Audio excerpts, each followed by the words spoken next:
లక్ష్మీదేవికి పిల్లలున్నారా లేరా?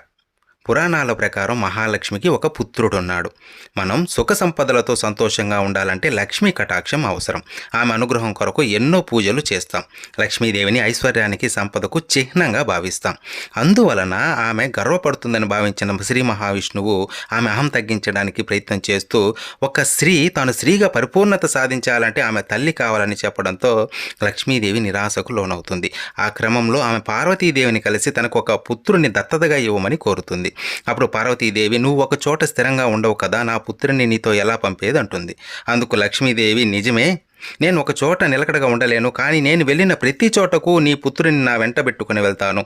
మొదట నీ పుత్రుని పూజించిన తర్వాతే నన్ను పూజిస్తారని చెబుతుంది. అప్పుడు పార్వతీదేవి సమ్మతించి గణేశుణ్ణి లక్ష్మీదేవితో పంపుతుంది. గణేశుడే లక్ష్మీదేవి దత్తపుత్రుడు.